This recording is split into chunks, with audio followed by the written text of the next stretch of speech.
Bapak, kami bersyukur, berterima kasih untuk kesempatan malam hari ini. Kami percaya ini semua ada di dalam anugerah-Mu, rencana-Mu, dan kami tahu bahwa apa yang akan kami ikuti pada malam hari ini sungguh akan menjadi berkat bagi setiap kami. Di dalam nama Yesus kami minta Tuhan, biarlah pengurapan Tuhan Roh Kudus turun atas hamba-Mu, Bapak Kevin Juan saat ini, supaya apa yang akan dibagikannya boleh menjadi berkat bagi setiap kami. Terima kasih dan urapi setiap kami Tuhan Roh Kudus, agar kami menjadi mengerti dan hanya hikmat-Mu yang tertanam di dalam hidup kami. Demi nama Yesus kami sudah berdoa, kami mengucap syukur. Amin. Ya, Bapak Ibu yang dikasih Tuhan Yesus Kristus, ya, malam ini temanya sangat baik, bisnis digital di era zaman milenium ini, ya, khususnya para pemuda. Nah, cuma luar biasanya ini nanti Saudara Kevin ceritakan, ya, bisa dapat 5 inovator penghargaan oleh Menteri Koperasi Teten Mas Duki. Itu bagaimana bisa sampai dapat penghargaan 5, ya? Karena ini seluruh Indonesia. Dan mungkin nanti yuk bisa saya kenalkan dengan Pak Haritanu Sudibyo. Dia mencari tenaga muda inovator dalam dunia digital, ya. Jadi di situ ada satu kantor khusus anak muda yang punya inovasi, inovator, punya gagasan, itu dipaparkan di situ dan nanti akan dikembangkan, ya. Jadi ini sangat luar biasa.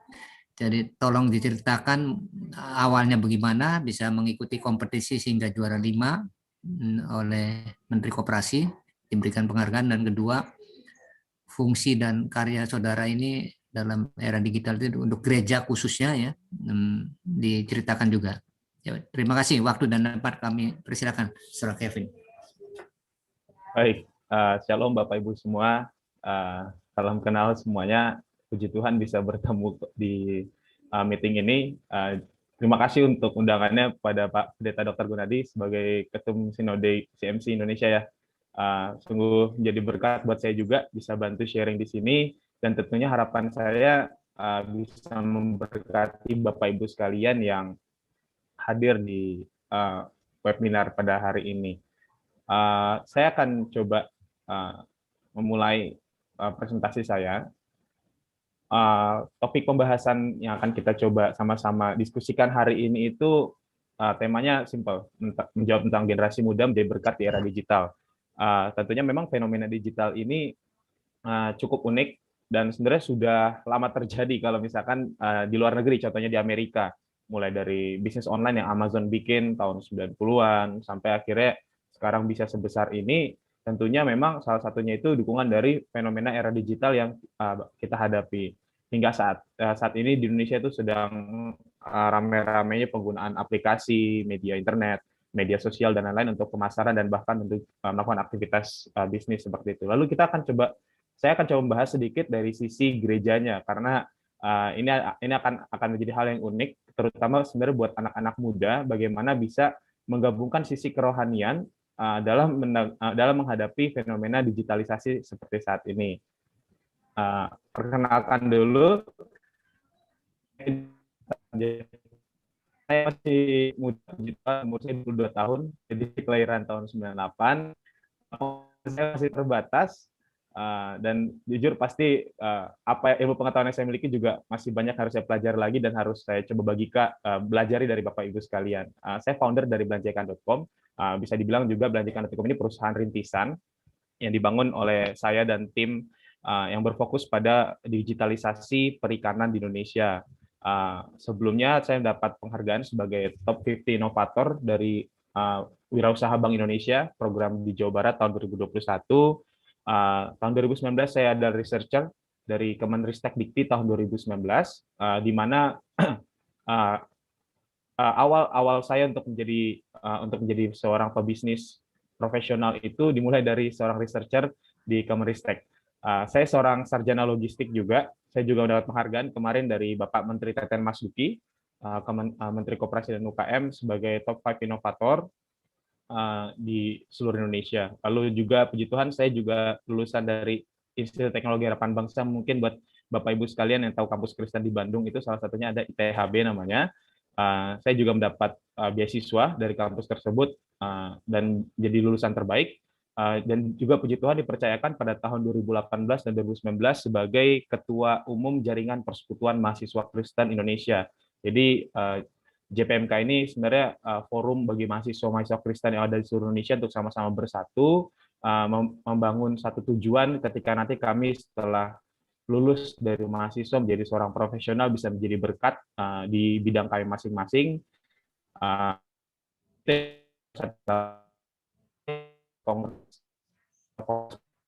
IHB kemarin kami lakukan di Yogyakarta tahun 2019 dengan Universitas Kristen Duta Wacana, dan harusnya tahun kemarin kami melakukan kongres di UPH. Waktu itu hanya saja karena pandemi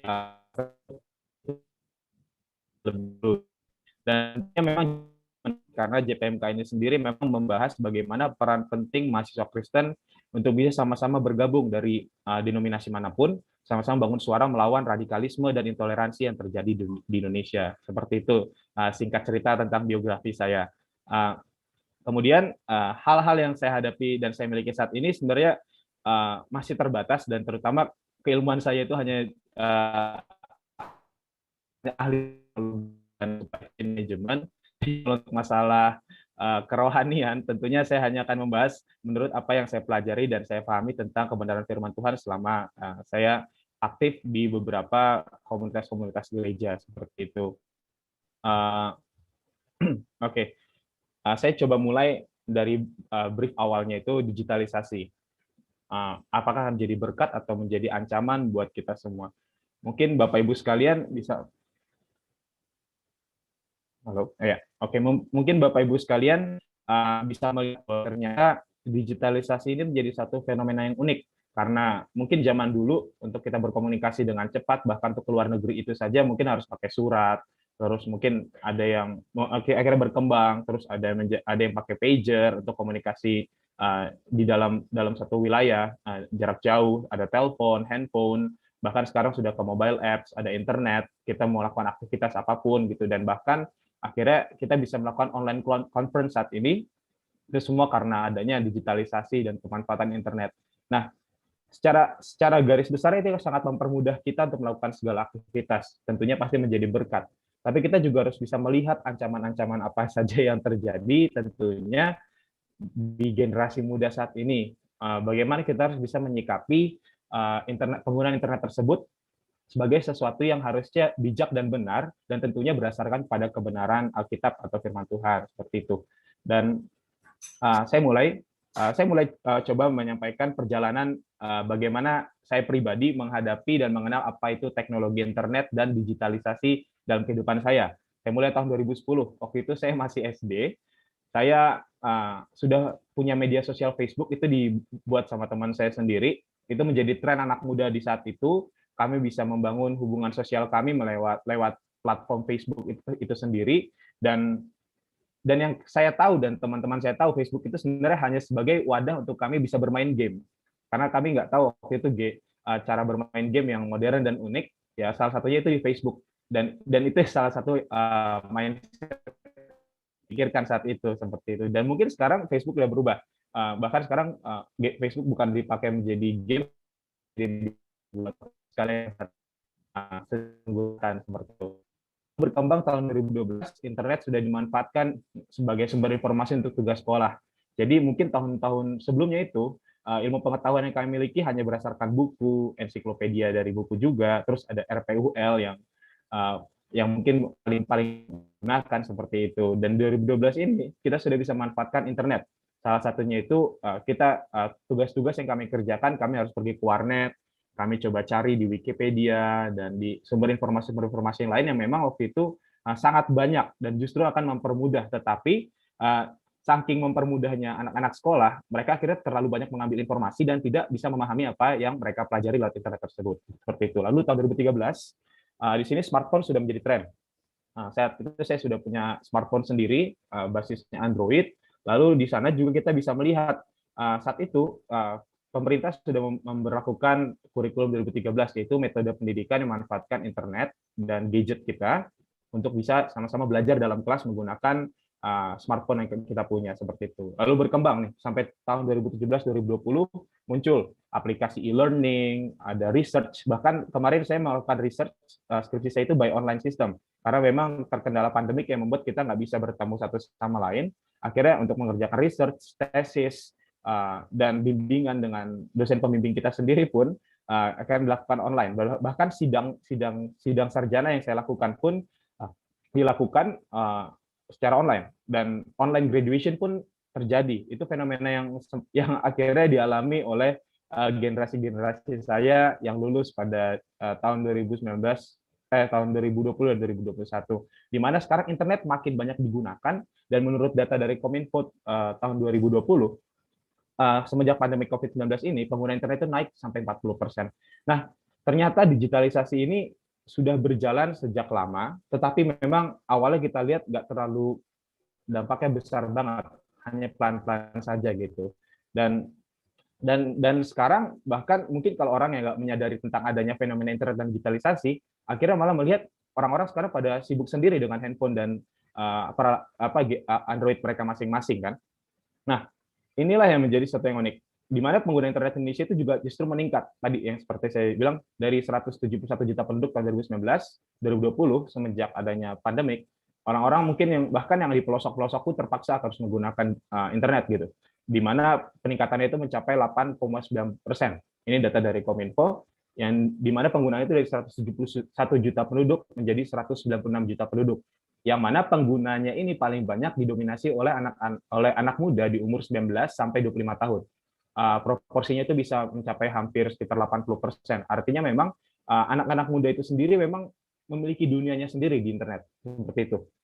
Nah, coba kita lihat bagaimana tingginya penggunaan internet berdampak baik bagi Indonesia. E-commerce, mungkin Bapak Ibu sekalian jadi lebih mudah untuk belanja. Bahkan produk-produk yang saat ini agak sulit didapat ketika kita harus ke supermarket atau ke pasar-pasar yang ada di dekat kita, mungkin bisa lebih mudah dan bahkan lebih murah. Kadang-kadang suka ada gratis ongkir, ada promosi, dan lain-lain. Itu memang strategi perusahaan untuk bisa memberikan kemudahan buat para pelanggan-pelanggannya di media internet. Nah, lalu ada online conference seperti Zoom, Google Meet, itu sebenarnya sangat memudahkan kita. Bahkan teman-teman dari Sabang sampai Merauke yang di luar negeri pun saat ini mungkin kita bisa bertemu dengan mereka lewat platform ini, seperti itu. Dan terakhir, sosial media. Ini salah satu wadah yang sangat membuat kita semua saling bisa berbagi informasi, menyebarkan informasi-informasi penting, dan bahkan kita bisa sharing video pelayanan kita masing-masing lewat media-media ini. Nah, kita bisa lihat bahwa ternyata dampaknya itu cukup sangat signifikan bagi kita, mempercepat aktivitas kita sehari-hari, mempermudah kita dalam mencari informasi, dan bahkan sekarang mencari barang. Sebenarnya ini bisa kita tanggapi dengan sangat baik dan sangat positif, seperti itu. Lalu, coba kita lihat dari sisi pemanfaatannya secara negatifnya. Ini dia, penggunaan internet yang kurang bijak ternyata masih banyak ditemui pada anak muda. Jadi Bapak Ibu sekalian, menurut data Kominfo juga pada tahun 2020 kemarin, mereka coba tarik data, ternyata konten-konten negatif yang saat ini masih banyak ditemukan itu nomor satunya yang masih merajai itu pornografi. Dan ini memang nggak bisa dipungkiri, karena tadi banyak orang-orang mungkin akhirnya menggunakan ini sebagai media untuk memuaskan keingintahuan dan rasa penasaran mereka. Kedua, hoax dan ujaran kebencian.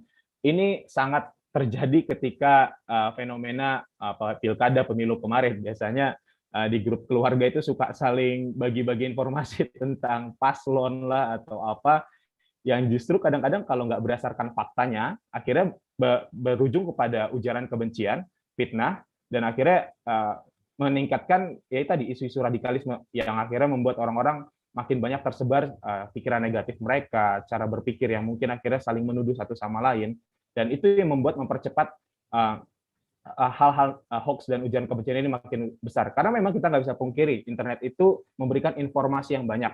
Hanya saja informasi ini sendiri kita nggak bisa pilah kalau misalkan kita belum memiliki ilmu pengetahuan yang tepat dan tentunya belum memiliki dasar kebenaran firman Allah yang baik, seperti itu. Lalu ketiga itu ada cyberbullying. Biasanya ini fenomena yang saling menghina satu sama lain.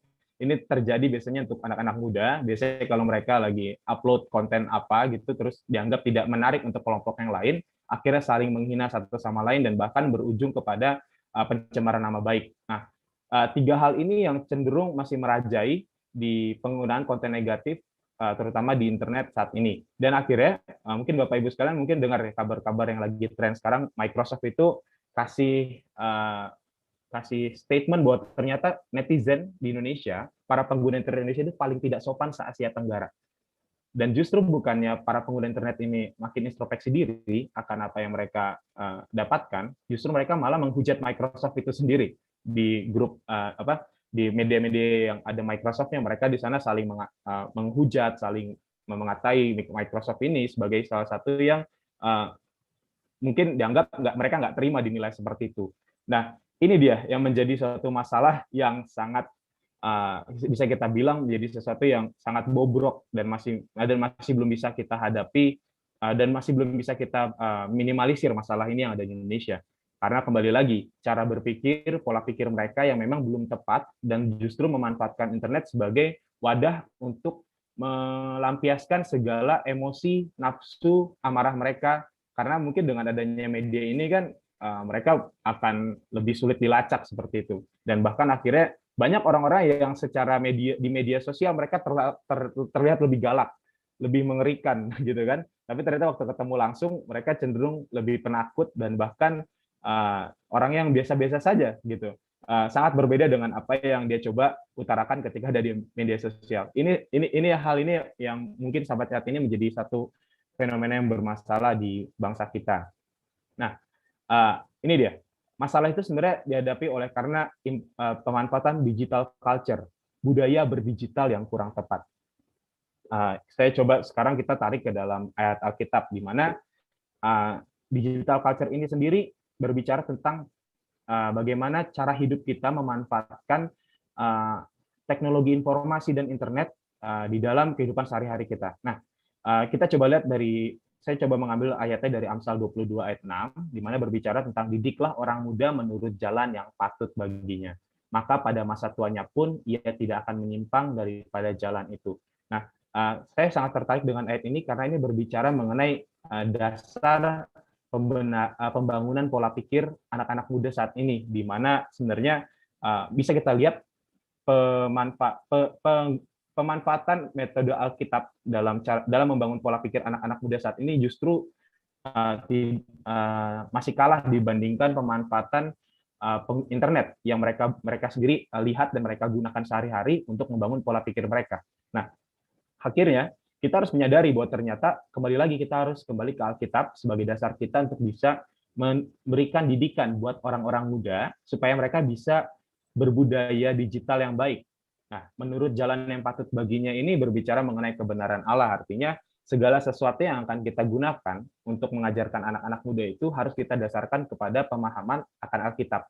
Dan dengan harapannya apa? Ketika pada masa tuanya, di masa depannya nanti, ia tidak akan menyimpang daripada jalan itu. Artinya dia akan jadi berkat dengan teknologi digital, bukannya akhirnya bisa membuat keresahan atau masalah buat orang-orang yang berteman dengan dia di media sosial. Nah, digital culture tadi saya coba ambil itu berbicara mengenai bagaimana teknologi dan internet bisa membentuk gaya hidup kita.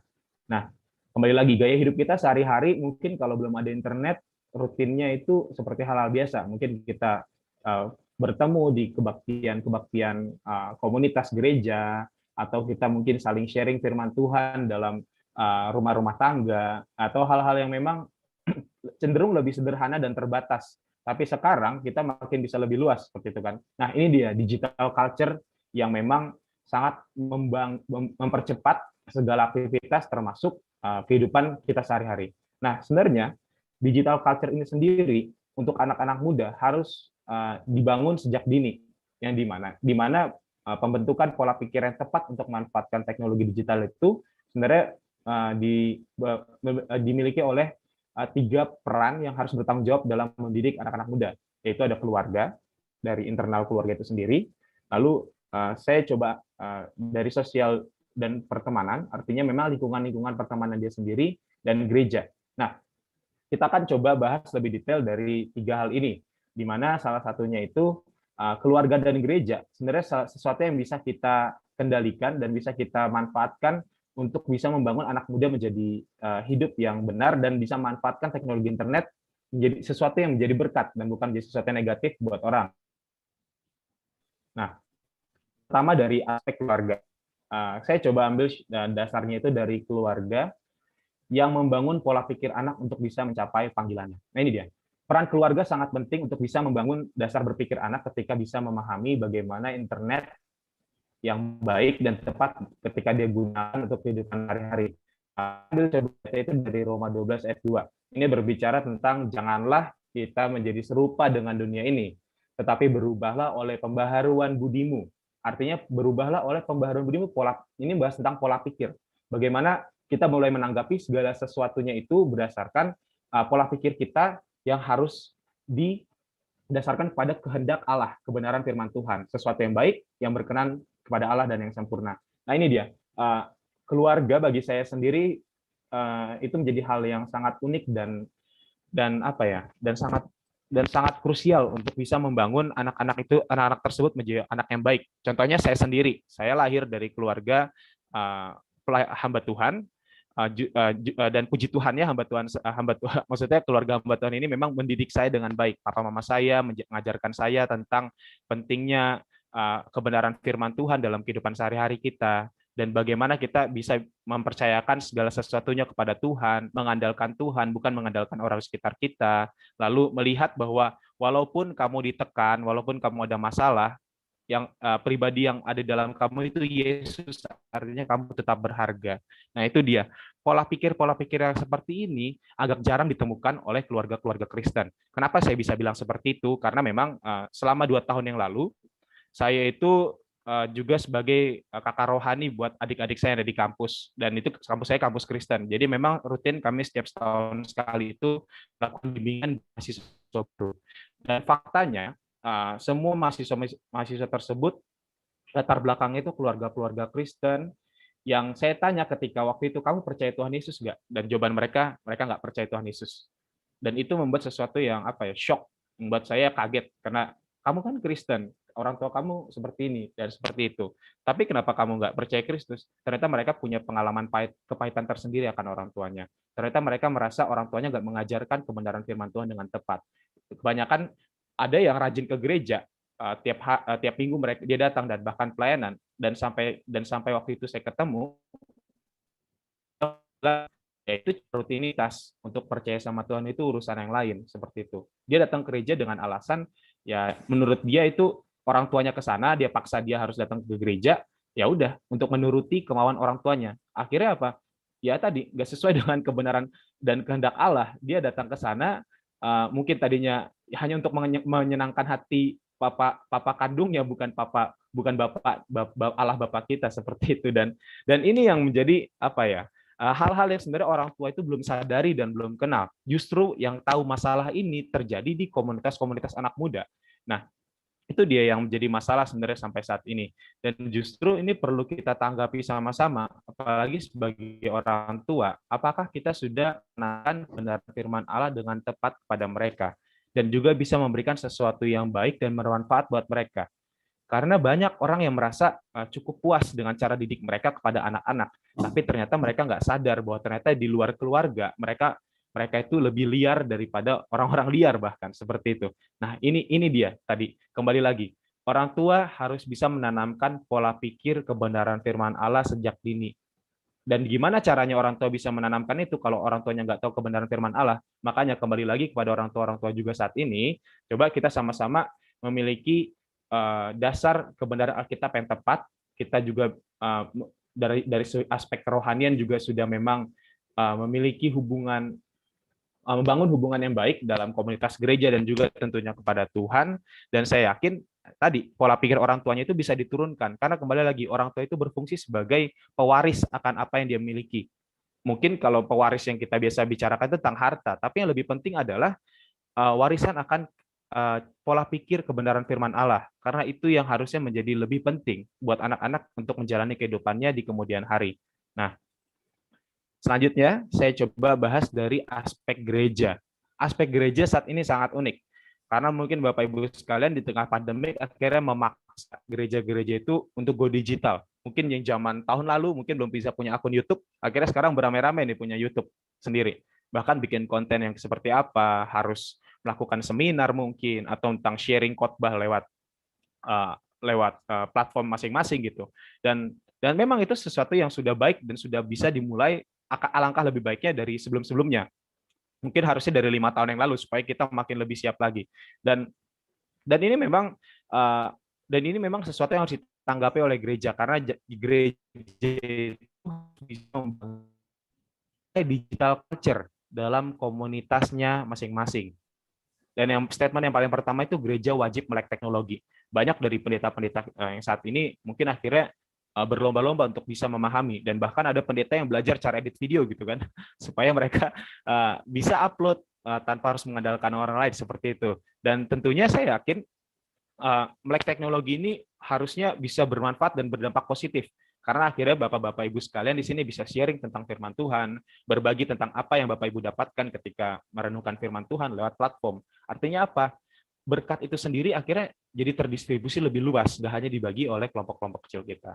Lalu yang kedua, memulai strategi pelayanan digital. Nah, pelayanan digital ini sebenarnya sudah banyak dibahas dan dihadapi oleh gereja-gereja saat ini, terutama mungkin kalau bisa kita lihat ada namanya gereja-gereja modern yang kita bilang tempat-tempat itu biasanya di mall, di tempat-tempat yang lebih ramai-ramai, karena mereka biasanya membangun strategi pelayanan digital mereka lebih cepat dan lebih masif seperti itu. Contohnya, misalkan mereka itu sudah punya akun Instagram, bahkan Twitter, bahkan Line, WhatsApp. Wah, hampir semua platform media sosial mereka sudah susupi dan mereka sudah masuki dengan tujuan apa? Supaya mereka bisa menggait anak-anak muda yang menggunakan media sosial, tentunya nanti bisa mereka ajak untuk sama-sama hidup dalam kebenaran firman Tuhan. Tentunya ikut dalam pelayanan gereja atau ikut dalam kegiatan-kegiatan yang ada di gereja itu sendiri. Yang ketiga, gereja juga mampu dan harus mengajak anak muda untuk bisa berpikir kreatif, berdiskusi, dan aktif. Karena mungkin banyak gereja-gereja saat ini tuh aktivitasnya monoton. Kalau bisa kita bilang seperti itu. Kenapa saya bilang monoton? Karena fungsinya gereja mungkin hanya sekedar ya pendalaman Alkitab, terus kita coba ikut rutinitas ibadah seperti biasa, yang akhirnya kebanyakan diisi oleh orang-orang tua. Padahal orang-orang muda sebagai tunas-tunas mudanya gereja nanti di masa depan itu memiliki peran penting untuk bisa memperluas firman Tuhan dan karya keselamatan Allah, bukan hanya di kelompok gerejanya, tapi di seluruh masyarakat yang ada di sekitarnya. Dan justru fenomena anak-anak muda yang mau menjadi generasi yang mau bisa membagikan firman Tuhan sebenarnya makin banyak, tetapi juga memang belum sebanyak orang-orang yang masih hidup dalam penggunaan internet yang biasa-biasa saja, dan bahkan cenderung menggunakan internet hanya untuk bermain game dan bermedia sosial dengan konten-konten negatif. Tetapi memang saya nggak bisa bilang sedikit ya anak-anak Kristen yang sekarang juga banyak yang sharing tentang konten-konten rohani. Justru juga cukup banyak.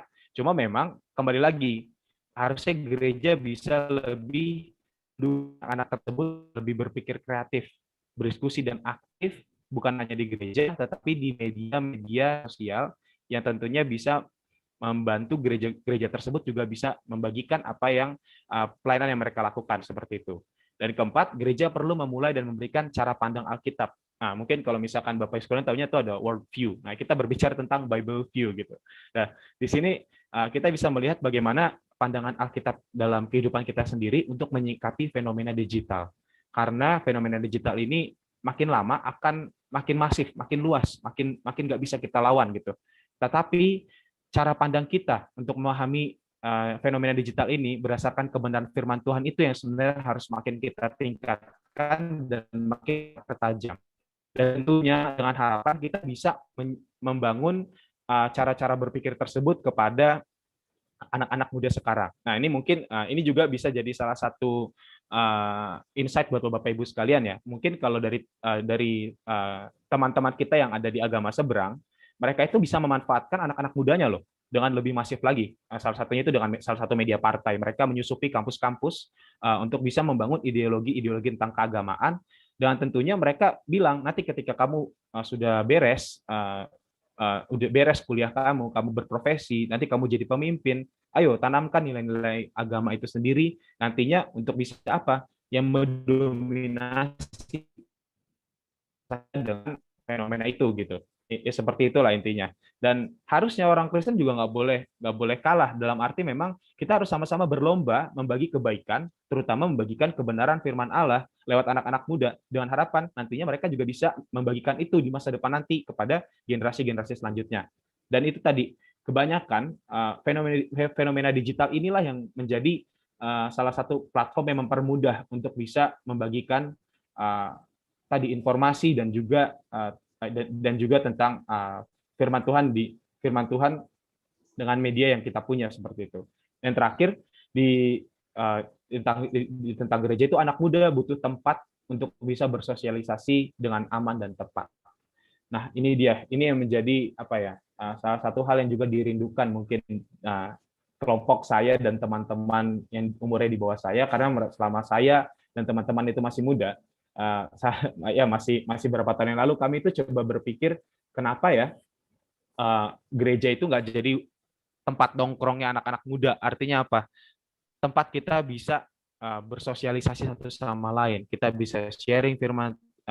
Oke, kita nggak usah ngomong sharing firman Tuhan deh. Kita ngomong dulu tentang bagaimana kita bisa mencurahkan hati kita di sana di tempat tongkrongan itu. Tapi memang itu punya gereja. Terus kedua bisa membahas tentang hal-hal yang mungkin secara general bukan berbahas tentang rohani, tapi harapannya apa? Ketika nanti kita ada tempat orang-orang yang kita kan nilai kebenaran Alkitab di sana. Dan ini justru agak unik sih, karena ada teman saya sendiri, rekan saya yang saat ini dengan teman-temannya membangun pelayanan misi. Jadi mereka itu punya misi untuk bisa bangun kafe kopi. Kalau nggak salah waktu itu proyek mereka mau bikin di Bandung. Jadi kafe kopi itu bukan sekedar kafe kopi biasa, tetapi kafe kopi yang nantinya akan membantu memberikan sharing-sharing firman Tuhan di sana. Artinya apa? Secara nggak langsung banyak kok anak-anak muda juga yang punya peran penting nih untuk bisa membagikan firman Tuhan dengan cara-cara modern. Salah satu tadi mereka bahkan mau bikin kafe kopi sendiri seperti itu. Yang tentunya dengan harapan ketika nanti orang-orang datang ke sana, mereka bisa didengarkan, mereka bisa dipulihkan, dan mereka juga bisa mendapatkan kebenaran akan firman Tuhan yang secara nggak langsung diberikan oleh orang-orang yang ada di kafe tersebut. Itu salah satu fenomena yang unik yang saat ini sedang terjadi oleh teman-teman saya seperti itu. Nah, ini poin terakhir, pergaulan yang buruk merusak kebiasaan yang baik. Ini sesuai dengan firman Tuhan banget, karena ini juga selalu saya dengarkan waktu saya masih berkuliah, dibilang bahwa kehidupan sosial dan pertemanan seorang anak itu nggak bisa dikendalikan oleh orang tua dan gereja. Kenapa? Karena anak-anak ketika ada di lingkungan pertemanannya, dari latar belakang apapun anak itu, mereka akan berteman. Dan orang tua dan gereja itu nggak bisa mengatur, kamu harus berteman dengan ini, kamu harus berteman dengan siapa gitu. Tetapi gereja hanya bisa mempengaruhi anak tersebut untuk bijak memilih teman dan bergaul dengan teman tersebut. Karena memang hal ini sebenarnya kita nggak bisa kita hindari gitu, karena anak-anak itu sendiri makin lama mereka akan mencoba mengeksplor dirinya, dan cara yang tepat dan paling awal untuk bisa mencegah anak tersebut salah jalur seperti itu ya tadi bangun pola pikir mereka, dasar berpikir mereka tentang kebenaran firman Tuhan seperti itu. Yang terakhir di sini juga ada poin tentang media sosial yang digunakan baiknya dapat diawasi dan diberikan arahan untuk bisa digunakan dengan baik dan tepat. Mungkin ada banyak orang tua yang saat ini untuk bisa mendiamkan anaknya saja akhirnya kasih konten YouTube gitu kan ke tablet, iPad atau apapun ke anaknya atau cucu-cucunya supaya ketika nangis dia diam karena dengan menonton konten-konten yang ada. Nah, itu dia. Ketika kita memberikan konten atau sesuatu tadi gadget yang akan kita berikan ke anak kita, kita juga harus bisa melihat dan menilai apakah ini baik dan tepat.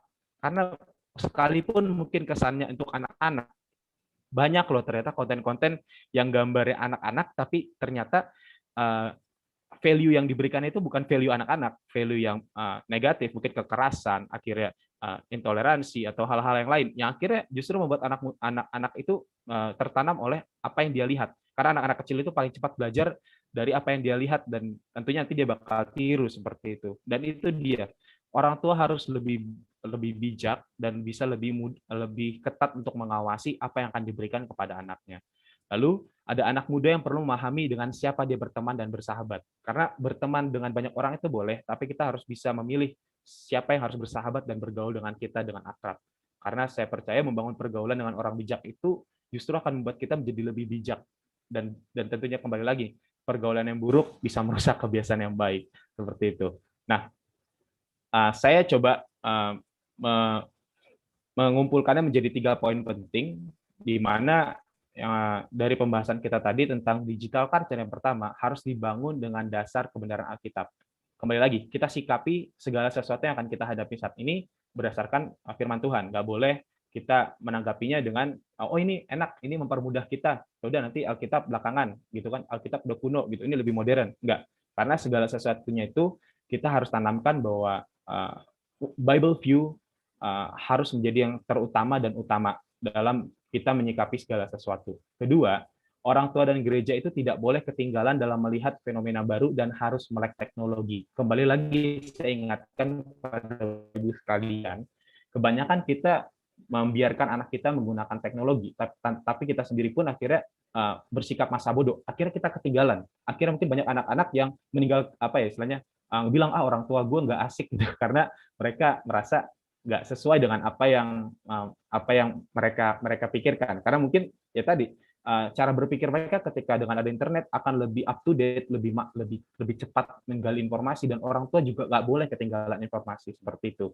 Lalu yang ketiga, digital culture harus dimulai dari orang tua terlebih dahulu dan gereja sebagai pendidik dan pengawas. Karena pendidik dan pengawas inilah dengan harapan nanti ketika dia makin dewasa, dia bisa memanfaatkan teknologi informasi dan internet dengan lebih baik dan tentunya sudah paham mana yang baik dan yang benar buat dirinya. Seperti itu. Nah, oke, ini saya berbicara tentang hal setelah ini. Jadi, puji Tuhan, fenomena digitalisasi yang saya hadapi bersama teman-teman, salah satunya itu bagi kesaksian saya sendiri dapat disikapi saya dengan baik gitu. Saya bersama tim membangun teknologi digital yang berbasis e-commerce, namanya belanjaikan.com. Nah, awal ceritanya ini sendiri waktu saya dengan teman-teman punya mimpi kalau misalkan kita lihat perikanan di Indonesia itu masih sangat pemanfaatannya masih sangat minim dan terbatas gitu. Dan saya coba melihat fenomena ini sebagai sesuatu yang harusnya bisa dimanfaatkan oleh anak-anak muda, terutama dengan adanya teknologi. Latar belakang saya ini seorang logistik, Bapak Ibu sekalian. Saya bukan orang IT, saya bukan seorang yang jago tentang website dan aplikasi, tetapi saya punya kemampuan untuk bisa mendesain dan mengajak tim saya untuk sama-sama membangun ini. Seperti itu. Dan awalnya saya mendirikan ini itu research, hasil penelitian saya dengan teman-teman yang didukung oleh Kementerian Riset dan Pendidikan Tinggi pada tahun 2019. Kami dapat dana hibah dari mereka, kami coba untuk mulai. Jadi artinya modal usaha yang kami lakukan ini bukan dana pribadi kami masing-masing. Dana ini sebenarnya dukungan dari pemerintah sendiri. Waktu itu dari Kementerian Riset dan Pendidikan Tinggi untuk mendukung anak-anak muda bisa berkontribusi dalam teknologi digital membangun Indonesia lebih baik. Dan puji Tuhan ya, 1 tahun setelah itu, tepatnya pada Desember 2020, saya mendapatkan kesempatan dan mendapat penghargaan dari Kementerian Koperasi dan UKM. Waktu itu saya coba mempresentasikan ide saya dengan tim kepada staf Presiden waktu itu Ibu Putri Tanjung, terus ada staf khusus Presiden di bidang Kementerian di bidang Koperasi dan UMKM, lalu Direktur Grab, lalu ada Direktur dari Telkom waktu itu tentang apa ide saya tentang bagaimana bisa membangun teknologi digital terutama dalam membangun Indonesia di aspek perikanannya. Dan puji Tuhan, kemarin saya diundang oleh Pak Menteri Koperasi dan UKM, Pak Dr. Andes Teten Mas Duki, dapat dukungan dari beliau untuk bisa memperluas layanan belanjaikan.com kepada banyak orang di Indonesia dengan harapannya nanti ini bisa membantu aliran perpindahan produk perikanan itu lebih cepat dan tentunya bisa lebih murah seperti itu. Dan saat ini belanjaikan.com juga menjadi partner strategis dari Kementerian Koperasi dan UMKM. Jujur mungkin apa yang saya miliki dan tim saya miliki saat ini masih terbatas karena apa yang kami lakukan masih banyak dan tentunya kami butuhkan dukungan Bapak Ibu sekalian untuk sama-sama mendoakan program kami ini untuk nantinya bisa lebih banyak lagi dikenal oleh banyak orang, pemerintah tentunya, dan harapan kami sih kemarin bisa bertemu Pak Jokowi, cuma karena pandemik kemarin katanya dan masih sedang tinggi-tingginya waktu itu pertemuan dengan Pak Jokowi dibatalkan. Jadi kami masih berdoa sampai saat ini berharap untuk bisa mengakses lebih banyak lagi ke layanan kami bisa lebih luas dan tentunya bisa memberkati nelayan-nelayan. Karena memang kami punya panggilan untuk bisa memberkati nelayan lokal yang ada yang mungkin saat ini mereka kesulitan untuk bisa memanfaatkan teknologi digital dalam memasarkan produk mereka dan kami bantu platform kami berbasis aplikasi di HP, bisa download di Play Store atau di website kami e-commerce namanya belanjaikan.com.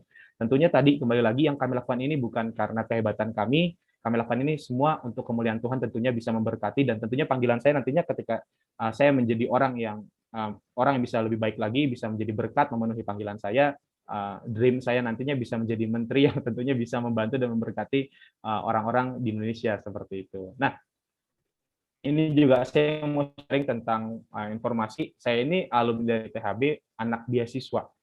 Artinya saya baru lulus kemarin dan saya mau memberkati Bapak Ibu sekalian lewat informasi ini. Jadi ada beasiswa kuliah 100%, ini juga sudah saya alami, saya alumninya, di mana ini programnya namanya Gerakan Gereja Belajar. Jadi artinya buat Bapak Ibu sekalian yang punya anak-anak muda yang berprestasi atau anak-anak muda yang punya pikiran-pikiran inovatif dan kreatif dan ingin berkuliah dan bisa dibantu oleh kampus ini. Jujur waktu itu saya tahu informasi ini di internet. Saya nggak tahu apa tentang kampus ini gitu. Tetapi ada satu hal yang saya alami. Saya sangat diberkati lewat kampus ini karena pola pikir saya dibentuk di kampus ini. Karena ilmu pengetahuan yang saya miliki nyatanya nggak cukup. Perlu ada dasar pemikiran lain, yaitu kebenaran firman Tuhan. Dan di kampus ini sendiri saya dibangun untuk bisa memiliki panggilan. Dan panggilan itu akhirnya bisa saya jawab ketika saya lulus kemarin. Dan puji Tuhan saya juga menjadi lulusan terbaik dari kampus ini dan tentunya besar harapan saya untuk bisa memberkati anak-anak muda sekarang ini lewat program beasiswa ini. Mungkin nanti Bapak Ibu sekalian bisa sharing juga informasi beasiswa ini, tentunya dengan harapan nantinya kita sama-sama bisa menghasilkan generasi-generasi muda yang menjadi berkat buat bangsa dan negara kita. Sekian dari saya, terima kasih, Tuhan Yesus memberkati. Ya, puji Tuhan. Terima kasih Saudara Kevin Julian ya. Tadi di menit keberapa ada pertanyaan, kenapa sih anak-anak muda nggak bisa ya nongkrong-nongkrong di gereja gitu ya? Nah, ini saya mau coba jawab ya. Saya tadi mendengarkan presentasi hampir 1 jam ini, buat saya nafas saya lumayan kayak ngikutan gym, ngos-ngosan. Kita biasa ngobrol. Ini bagaikan saya ikut Kevin Juan sore hari ini tuh kayak ikut kereta cepat. Biasanya 60 atau 80 km per jam, sekarang ikut 100 sampai 120 km per jam karena gaya ngomongnya juga bersemangat dan cepat sekali gitu ya, sehingga banyak ide-ide ya. Kita harus banyak ngobrol dengan anak-anak muda karena ide-idenya brilian. Nah, tadi pertanyaan Pak Gunadi adalah bagaimana Kevin Julian, anak muda, bisa menerima 5 penghargaan itu? Artinya dengan doa ya, tadi dijawab. Dengan doa dan lakukan saja apa yang maksudnya sekarang eranya digital, jadi aktif di media sosial gitu ya? Betul, Bu. Betul ya? Ya, jadi awalnya saya coba dapat informasi ini sendiri waktu itu ya karena dari media sosial itu sendiri saya dibagikan informasi tentang hal tersebut, lalu waktu saya coba ajukan dan saya presentasikan di depan staf presiden waktu itu dan juga beberapa staf menteri, ternyata ide ini cukup baik gitu. Dan tentunya memang kembali lagi sih panggilan, karena kembali lagi apa yang mau kita berikan itu nggak sekedar hanya bangun usaha atau bisnis, tapi kita juga ingin memberkati orang-orang yang terlibat bisnis dengan platform kami, seperti itu, Bu. Oh iya betul. Ada dari ITHB juga Ibu Cindy bilang langganan dari Kevin Julian tiap minggu beli ikan. Betul ya? Iya. Puji Tuhan kalau bisa memberkati banyak orang. Nah, sekarang kita buka sesi pertanyaan, mungkin dari yang hadir masih ada yang ingin ditanyakan atau bersifat teknis lah ya, bersifat teknis atau apa silahkan dari Pak Budiono dari Bandung, dari Pester Lintang, Bapak Mikael dari Jakarta. Silahkan ada yang mau bertanya atau memberi tanggapan, memberi apresiasi.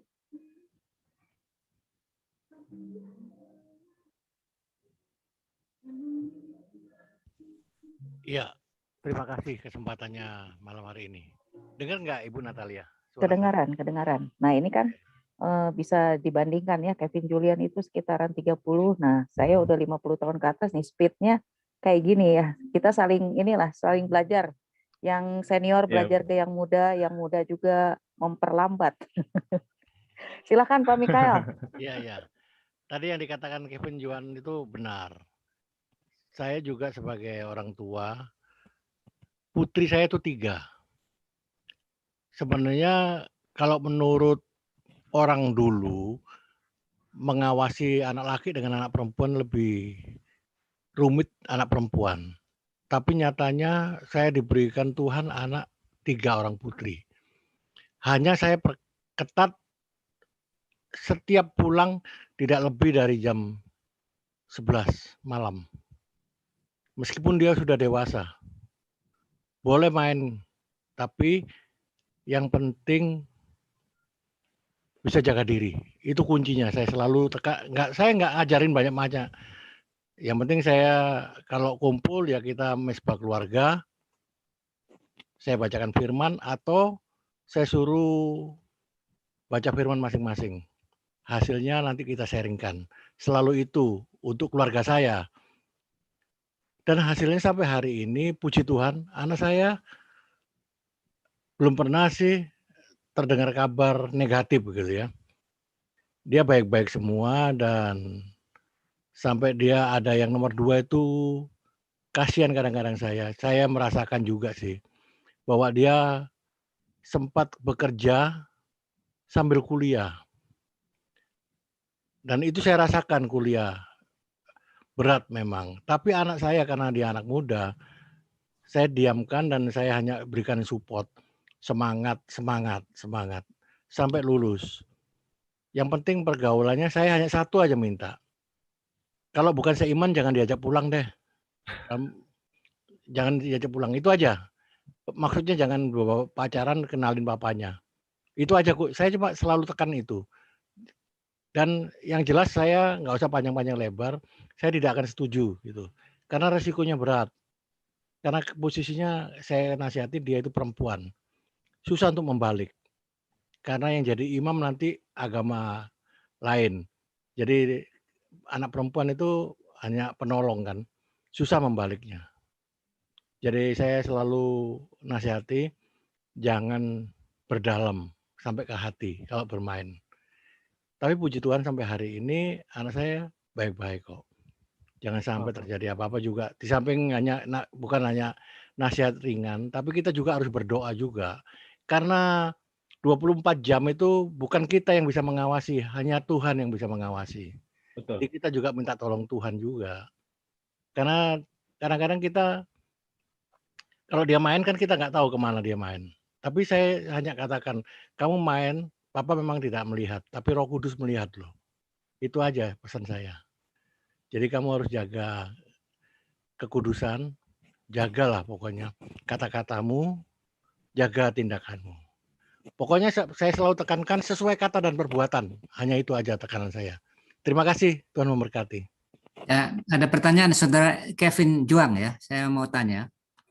Kalau you waktu memaparkan ke istana dapat 5 nominator, artinya juara 5 orang yang terbaik, itu ada sesuatu yang lebih seperti Steve Jobs, pendiri Apple. Dia akan bisa ada sesuatu yang lebih, jadi menonjol sehingga dia kaya raya. Kedua yang bikin Zoom sekarang nih, orang Cina ya. Kaya raya karena orang lain nggak bisa bikin Zoom, dia bikin. Anda kelebihannya di apa? Anda bisa menjadi kaya raya. Nah, coba kelebihannya di apa sehingga dapat hadiah 5 itu? Silakan. Oke, ini kita berbicara tentang model bisnis ya Pak ya. Jadi artinya apa yang menjadi kelebihan kami itu pertama digitalisasi pemasaran perikanan itu fenomenanya masih sedikit dan bahkan belum ada. Artinya secara kompetitor kami itu masih bisa lebih luas lah untuk bisa akses pasarnya, Pak, seperti itu. Jadi kalau misalkan dibilang making money-nya itu lebih gede gitu.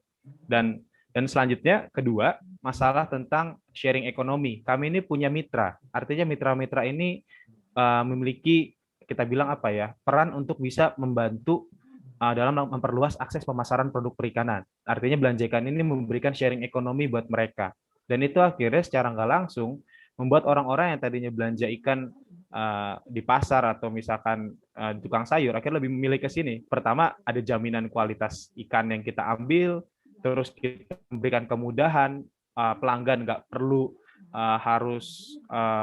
pelanggan nggak perlu harus beli terus ngebersihin di rumah sendiri. Kita bikin konsepnya itu seperti pasar di Jepang yang ada kualitasnya. Terus juga misalkan mereka ingin ada layanan pemfiletan dan lain-lain, itu bisa kami sediakan. Karena tentunya kembali lagi ke sana, kami memberikan kemudahan buat mereka untuk bisa memperoleh produk perikanan segar langsung dari nelayan. Seperti itu, Pak.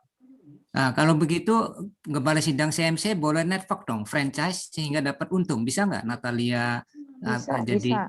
Jadi Pak aku, Kevin Julian itu istilahnya Pak. dia nggak ngambil di red ocean ya istilahnya ya. Jadi blue ocean Ya. gitu. Jadi persaingannya nggak terlalu banyak gitu. Jadi lebih ditajamkan lagi lah. Tinggal meluas aplikasi ini dipakai ke seluruh lini kali ya. Nah, coba Ibu Ya. Natalia dibangun sehingga kita beli ikan Hamayu daripada orang lain, betul nggak? Jadi kita kan perlu ikan yang sehari-hari itu salmon gitu ya. Apa kan perlu daripada beli di supermarket, mendingan langsung di situ aja ya. Bisa dikirim kan satu kali, bisa ya? Nah, bisa. Betul. Itu teman saya juga yang dan Cindy itu memang itu udah sih kami mau membantu, Pak. Nah, ya coba dibikin MOU gimana tuh Ibu Natalia nantinya tuh, coba.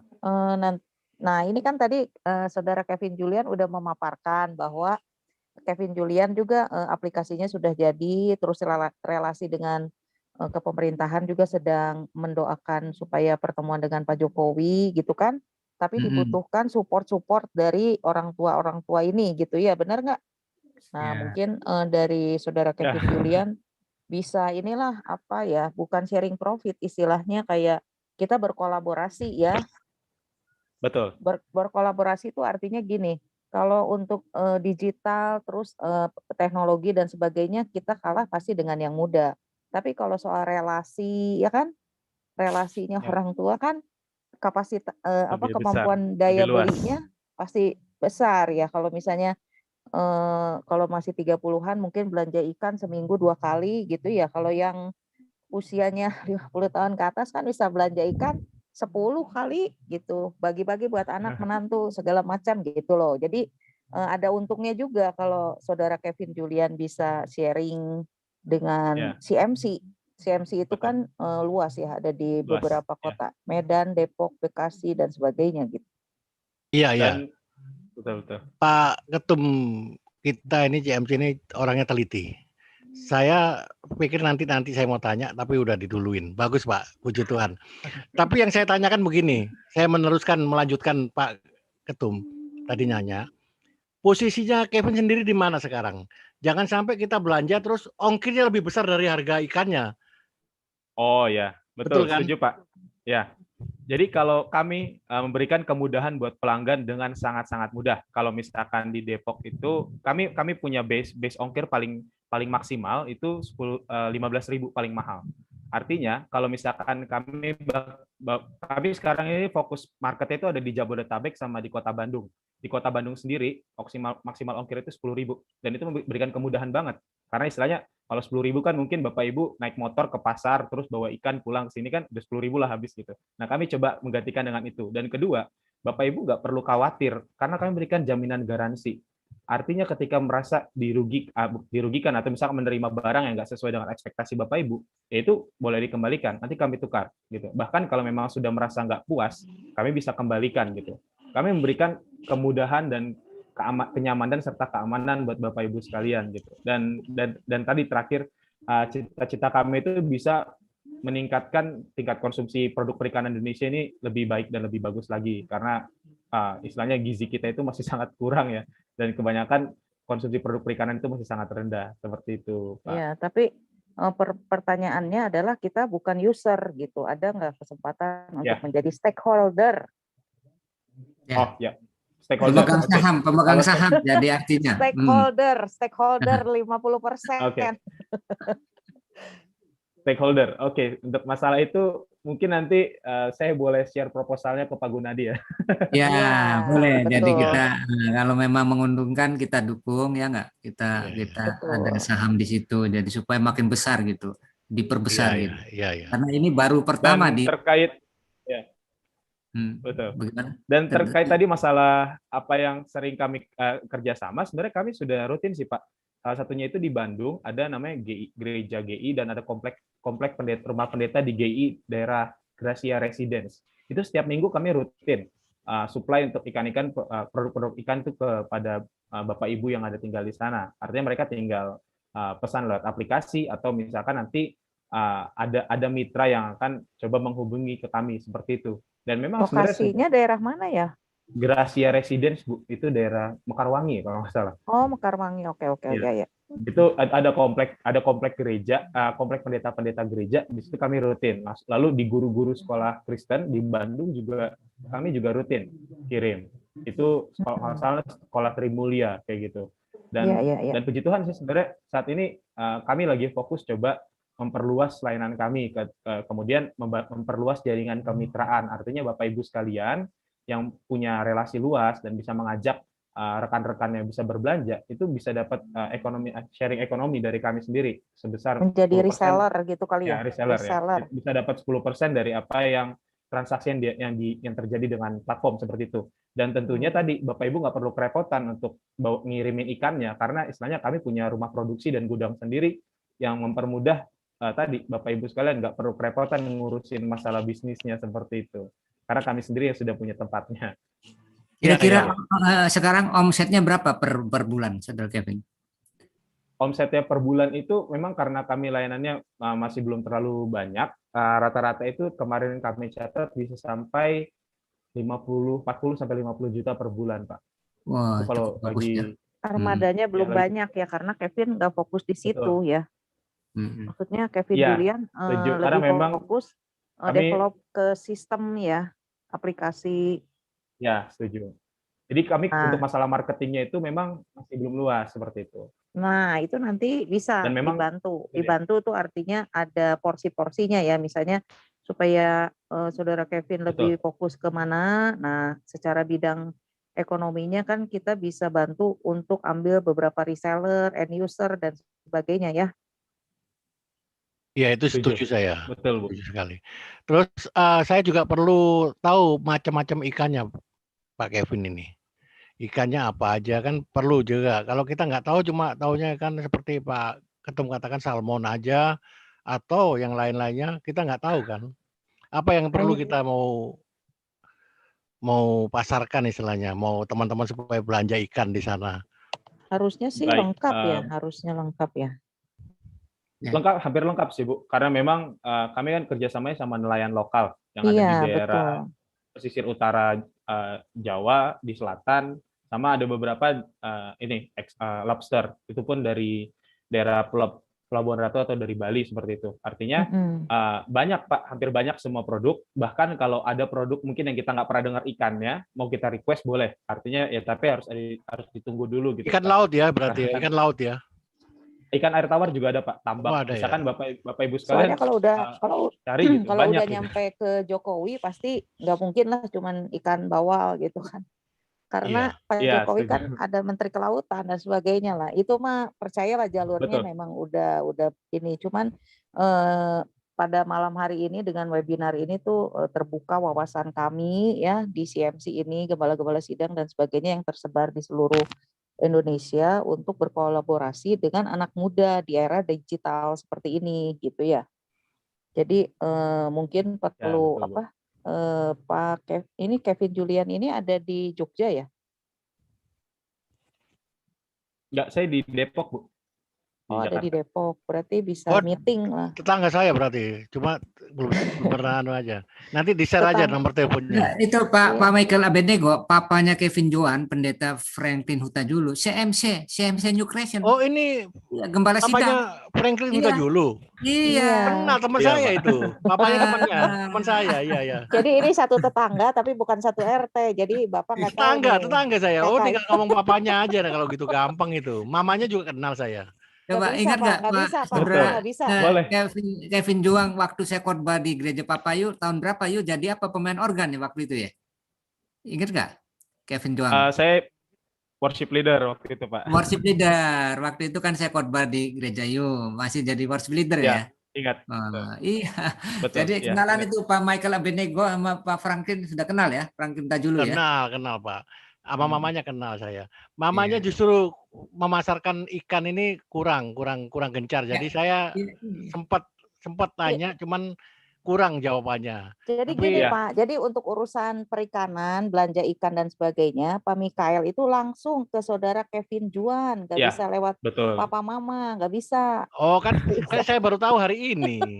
Iya betul, makanya sekarang dipanggil khusus itu supaya karena kan saudara Kevin Juan ini yang benar-benar incas di belanja ikan ya. Oke. Ya, ini Pak Franklin Sahat ya? Franklin Sahat atau siapa nih? Pak Franklin Sahat. Betul. Oh, yang dari Bandung ya? Bukan. Franklin Sahat ini orang tuanya saudara Kevin Juan. Boleh? Oh, Pak Franklin Hutajulu. Iya, betul. Tolong ditampilin Pak Pendeta Franklin, coba mukanya ya, kasih supaya bagaimana nih, bagaimana bisa mendidik anak sampai hebat begini gitu. Ini baru kalau lihat mukanya, tapi ada sahatnya ini saya tadi. Silahkan Pak, silahkan. Apakah ini pertanyaannya, apakah Bapak memang dari muda senang medsos? Apakah saudara Kevin juga ikutan Instagram, Facebook sama Bapak suka diintip-intip atau gimana Pak? Silakan Pak. Kalau saya sih mendidik anak ya saya serahkan kepada Tuhan, mengandalkan Tuhan. Dengan mengandalkan Tuhan kita diberkati sehingga anak-anak kita menjadi anak yang unggul. Sebab itu janji Tuhan bahwa anak-anak kita akan perkasa di bumi, juga mendapatkan kerajaan sorga. Dan saya percaya sehingga setiap doa pagi, kemudian doa malam, kami juga mengadakan mesbah, dan itu tidak pernah kita absen, selalu bawa anak-anak itu ke dalam doa. Dengan pengawasan secara kekuatan sendiri tidak akan mampu. Saya juga dulu sama medsos ya gaptek juga, tapi puji Tuhan anak-anak jadi sangat canggih, dan puji Tuhan anak kita ini menjadi the best graduation. IP-nya itu setiap semester hampir 4 dan luar biasa, bisa nomor 1 lebih dari ratusan mahasiswa. Juga teman-temannya itu ya itu orang-orang Tionghoa itu brilian semua, tapi dia bisa mengalahkan mereka karena janji Tuhan itu. Kita percaya bahwa anak-anak kita akan perkasa di bumi. Juga bersyukur buat Pak Ketum kita yang selalu menyemangati, dan Pak Ketum ini juga yang kasih dulu surat rekomendasi supaya anak saya diterima di Universitas Institut Harapan Bangsa. Anak saya juga waktu itu masuk di negeri, tapi waktu itu uang saya tidak ada, tapi berharap kepada Tuhan. Lalu walaupun anak saya sedih meninggalkan negeri, dia dapat negeri di UPN, juga di IPB dia tinggalkan, tapi dia dapat beasiswa 100%. Ini semua berkat dukungan doa dari Tuhan, juga rekomendasi dari Bapak Ketum kita, sehingga dia diterima di ITHB di Bandung. Dan alumni ITHB ini udah menyebar di seluruh dunia, ada di Inggris, di Australia, di Malaysia, dan luar biasa didikan mereka. Semua dosen-dosennya dari ITB yang sudah graduation dari Amerika, sehingga graduation dari THB ini luar biasa diberkati Tuhan, karena bukan saja knowledge-nya dikembangkan, tetapi iman mereka luar biasa dalam Tuhan. Sekali lagi Tuhan memberkati. Terima kasih Pak Ketum dan semua yang malam hari ini sudah mendukung anak-anak muda kita. Terima kasih. Tuhan berkati. Terima kasih Pak Nathan. Mungkin terkait yang pertama itu, kita punya hosting sendiri, kita nggak pakai third party, karena memang kebetulan orang yang desain dan implementasi aplikasi kami ini sendiri adalah istilahnya kita bilang pendiri bisnis juga, namanya Pak Ivan Michael Siregar. Beliau ini seorang dosen di bidang IT dan juga konsultan IT. Jadi artinya memang dia punya timnya sendiri gitu. Dan kedua, untuk developernya memang kami punya, cuma memang karena sumber daya manusianya masih terbatas, artinya yang kami lakukan itu mungkin tahapannya pelan-pelan, karena justru memang kami udah coba cek investment biaya untuk pembangunan IT itu sendiri. Kalau untuk aplikasi sih cepat, cuma untuk implementasi di infrastrukturnya yang agak lumayan cukup mahal seperti itu. Yang terakhir untuk strategi anak server ya, anak server ini memang plan kami itu untuk tahun ini itu memperluas dulu di layanan coverage Bandung dan Jabodetabek. Artinya apa? Kami mencoba ketika nanti ini makin luas di daerah sini dan terutama tadi di daerah Kota Bandung yang coba menjadi target kami, harapannya kami bisa implementasikan. Tadi banyak teman-teman dari Banten, dari Palembang, dari Lampung itu sudah menghubungi saya. Bang, tolong dong bikin ini di sana. Bang, tolong dong bikin ini dong supaya kita kayak gini-gini gitu.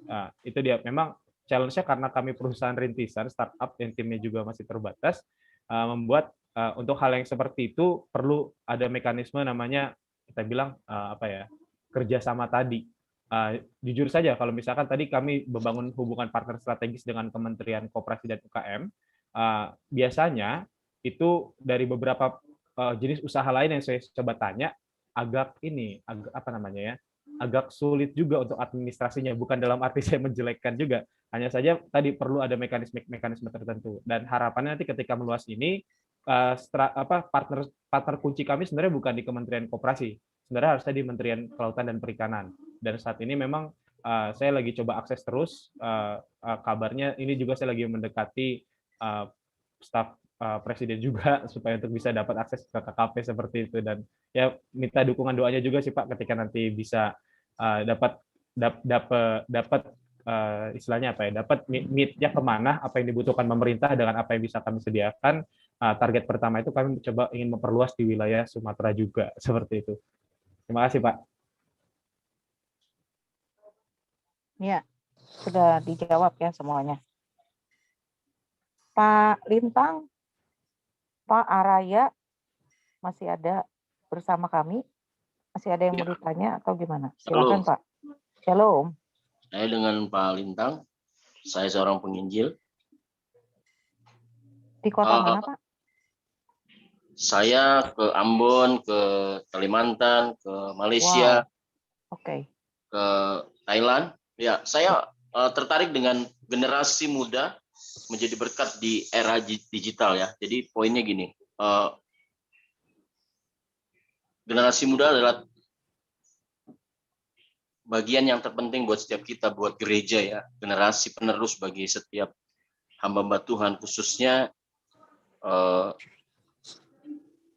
gereja-gereja ya. Nah, faktor-faktor yang mempengaruhi kehidupan anak-anak muda itu ada 3. Tadi saya sudah lihat juga apa yang disampaikan oleh Kevin tadi ya, bahwa keluarga itu sangat penting. Nah, banyak anak-anak muda sekarang jarang berkumpul tentang gereja, lebih banyak pada keinginan mereka masing-masing ya, tidak tertarik dengan gereja, bahkan mereka lebih kepada hal-hal yang duniawi. Nah, di sini adalah peran gereja, peran setiap kita hamba Tuhan. Nah, karena keluarga yang tidak utuh, kemudian perceraian antara suami dengan istri sehingga keluarga anak mudanya tidak menjadi berkatnya. Kemudian di mana dia bersekolah, pendidikannya juga yang membuat anak-anak muda juga. Sehingga di era digital ini jelas ya, banyak anak muda kalau kita lihat justru malah iblis berusaha untuk merusak dengan caranya dia, untuk menggagalkan rencana-rencana yang Tuhan sudah siapkan bagi anak-anak muda. Kita bersyukur dengan adanya Kevin yang ada mengutarakan tentang ini, dan percayalah bahwa pergaulan-pergaulan itu sangat menentukan anak muda. Lihat gereja-gereja, kebanyakan orang tua yang pergi ibadah, anak mudanya kurang. Nah, ini bagian kita untuk memenangkan setiap mereka. Bapak Ibu, saya minta maaf tidak pakai video karena kuota saya tinggal sedikit, jadi saya tidak pakai video, Bapak Ibu. Yang paling penting adalah kita tidak hanya bicara tentang profit atau pendapatan itu, tetapi kita memenangkan satu jiwa itu berharga di mata Tuhan. Itu yang paling penting. Yang saya dapat dari apa ulasan tadi disampaikan oleh Kevin tadi. Yang saya tangkap adalah ada yang mempengaruhi kehidupan anak muda, khususnya di era digital ini ya. Nah, ini bagian kita, apalagi kita kelasnya adalah seorang gembala. Satu hari nanti yang ditanya Tuhan itu adalah orang tua. Karena kita menjadi gembala atas anak-anak kita.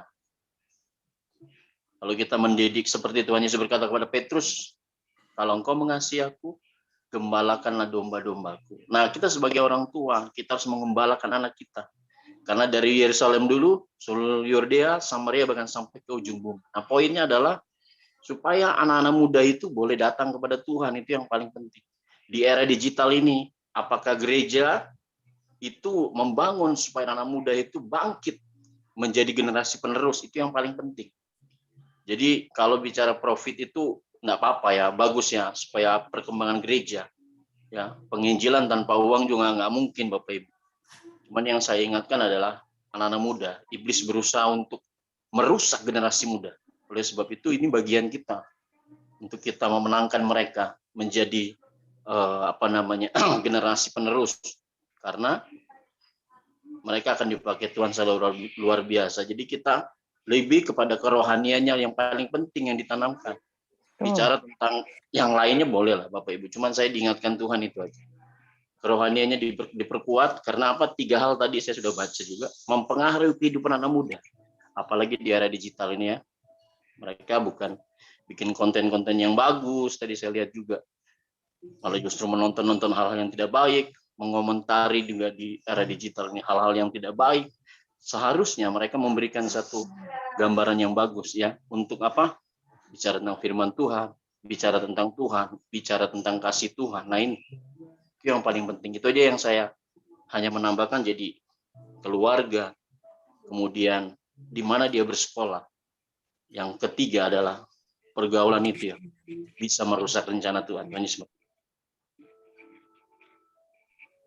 Terima kasih, Pak. Ya, betul sekali. Harus didukung dalam doa terus, karena banyak sekali godaannya. Kepada Bapak Araya, yang terakhir masih ada kesempatan, barangkali ingin bertanya atau ingin menyampaikan sesuatu. Araya, ini neneknya. Oh, neneknya. Selamat datang, Oma. Kevin Juan Jefferson, Jonathan Jefferson. Kami mendukung dia support. Kevin, percaya Tuhan akan menyertai Kevin, karena rencanamu rencana yang baik. Itu aja dari Araya, neneknya. Oh iya, selamat. Terima kasih, Nenek. Terima kasih. Tuhan Yesus memberkati, luar biasa ya dukungannya dari keluarga.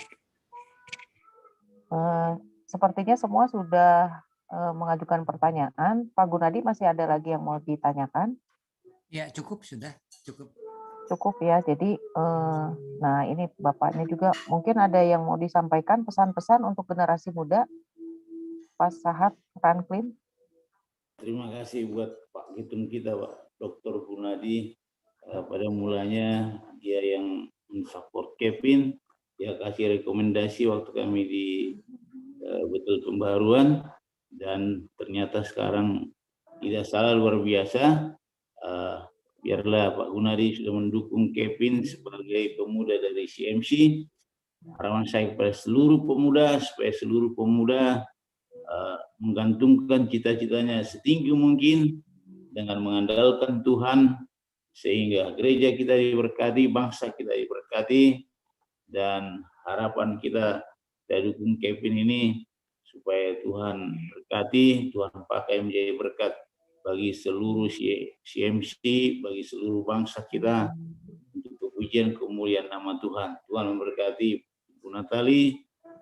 Salam buat Pak Ketum kita, bagi semua gembala sidang CMC di Indonesia. God bless all. All the God best. bless all. Ya. Terima kasih. Salam, Pak Franklin. Bentar Bu Nat. Ini Silakan. dari GBP ya Pak ya? Iya, saya masuk GBP itu, kami dulu sama-sama battle dengan Bapak Gun, sering ketemu di sisi sama Dr. Tobing, kemudian lupa sama saya ya Pak ya? Nama dengan Bapak Dr. Gunadi, terus Pak Gun, kita di GBP aja, dari GBP, kemudian Pak Gun, kita sudah bikin sinode, kita masuk di CMC, puji Tuhan. Jadi saya ini faithful follower. Iya, saya pun dari GBP Pak. Saya kayaknya samar-samar ingat Bapak ini loh, Pak Franklin. Nah, coba nanti terakhir Pak Jevin Kuan nyanyi satu lagu ya, karena beliau banyak ya. Coba nyanyi ya. Ya, silakan. Iya. Ada biasa Pak Gunadi mau request lagu apa yang mau dinyanyikan? Ya, hidup ini adalah kesempatan ya. Nah, itu dia, silahkan. Oke, saya ambil ini aja ya lagunya ya. Hidup ini adalah kesempatan. Oh, pakai gitar ya? Hidup ini, ya Pak, mendadak soalnya. Oh, ini ada nih. Ada gitar kan? Biar enak pakai musik. Hidup ini adalah kesempatan. Hidup ini untuk melayani Tuhan. Jangan sia-siakan tuh yang Tuhan beri. Hidup ini harus jadi berkat. Oh Tuhan, pakailah hidupku selagi aku masih kuat. Bila saatnya nanti ku tak berdaya lagi, hidup ini sudah jadi berkat. Amin.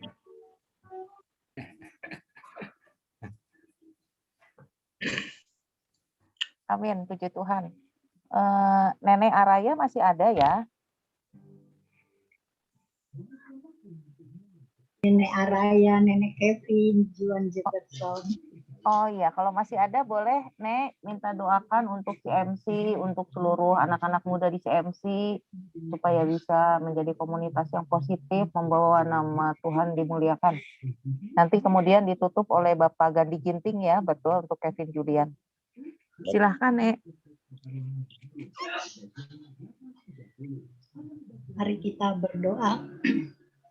Ya Tuhan Allah kami yang bertahta di dalam kerajaan surga, Tuhan kami mengucap syukur pada malam hari ini, di mana segala rencana yang telah kami dengarkan dari cucu kami Kevin, kiranya Tuhan Engkau Bapa yang turut campur tangan. Bagimu Tuhan tidak ada yang mustahil.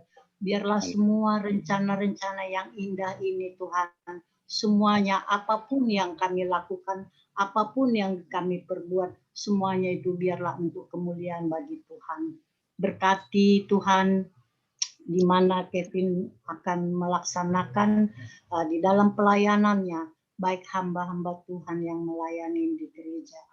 Terima kasih Tuhan, inilah doa kami yang kami alaskan doa ini di dalam nama Bapa, Anak, dan Roh Kudus. Amin. Haleluya. Dinyanyikan lagi sama-sama lagu tadi referennya saja. Oh Tuhan, pakailah hidupku ini selagi sama-sama aku masih kuat. Bila saatnya nanti ku tak berdaya lagi, hidup ini harus jadi berkat. Sekali lagi, oh Tuhan. Oh Tuhan, pakailah hidupku ini selagi aku masih kuat. Bila saatnya nanti ku tak berdaya lagi, hidup ini sudah jadi berkat. Hidup ini sudah jadi berkat. Bapa, kami mengucap syukur Tuhan, oleh karena pada malam hari ini kami sudah bersama-sama mengikuti webinar oleh anak kami Kevin Juan Tuhan. Bapa, Kau telah pakai anakmu ini ya Tuhan. Hamba cukup sangat terharu sekali Tuhan.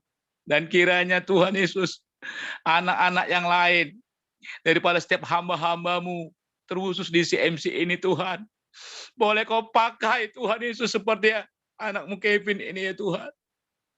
Semakin Kau berikan lagi Tuhan kepada anakmu ini Tuhan, Kevin Juan, iluminasi, Kau berikan pengetahuan, Kau berikan hikmat, Kau berikan kebiasaan, supaya dia bisa Tuhan terus Bapa menyatakan kemuliaan-Mu Tuhan di dalam dirinya Bapa. Dan kami bersyukur Tuhan, ada seorang anak muda tampil di sinode kami ini Bapa yang akan membawa nama harum. Nama Yesus semakin harum, semakin ditinggikan Tuhan dalam sidang ini Tuhan Yesus. Berkati Tuhan apa yang menjadi sekarang usaha upayanya Tuhan lewat aplikasi untuk pembelian ikan Tuhan. Kiranya ini Bapa merupakan suatu rencana-Mu Tuhan Yesus, sehingga akan ada banyak para nelayan khususnya boleh diberkati juga Tuhan Yesus, usaha-usaha mereka Bapa yang ada di perairan laut di Tanjung Indonesia ini Tuhan. Berkati Tuhan Yesus para pelayan, berkati orang-orang yang akan ambil bagian, tidak hanya sekedar Tuhan yang sudah ada sekarang di daerah Jabodetabek, Bandung, dan Lampung, Bengkulu. Hamba percaya Tuhan, kami doakan malam hari ini bersama-sama Tuhan. Biarlah ini Bapak boleh tersampaikan Tuhan ke seluruh pelosok persada bumi Nusantara ini Tuhan Yesus. Sehingga ini menjadi berkat kemuliaan-Mu Tuhan Yesus. Kami bersyukur kami pakai Tuhan, jamah Tuhan, orang-orang yang sudah dihubungi anak kami KB ini Tuhan, lewat kementerian, staf presiden dan lain-lain Tuhan. Jamah hati mereka Tuhan ketika Kevin sekali lagi mempresentasikan ini. Tuhan mereka boleh tergerak Tuhan. Baik dari semua kementerian khususnya Kementerian Kelautan Tuhan Yesus. Kami percaya Tuhan Yesus, ini nama-Mu akan dipuji dimuliakan. Berkati orang tuanya Tuhan, saudara kami, hamba-Mu Pak Franklin, sehingga boleh terus mengembalakan sidang di daerahnya Tuhan. Terima kasih Bapak, kami bersyukur malam hari ini lewat webinar kami semua diberkati dan kami percaya Tuhan Yesus kemuliaan bagi-Mu di tempat maha tinggi. Dalam nama Tuhan Yesus Kristus semua kita bersama-sama katakan amin. Amin. Terima kasih banyak Pak Gandhi Ginting, Pak Gunadi, Kevin Julian. Nanti kita ini ya kontek-kontekan lagi, kita buat stakeholder. Boleh. Terima kasih, Tuhan berkati semuanya. Sampai jumpa besok jam 7 malam. Terima kasih. Tuhan berkati. Tuhan berkati. Terima kasih, Tuhan berkati. Shalom.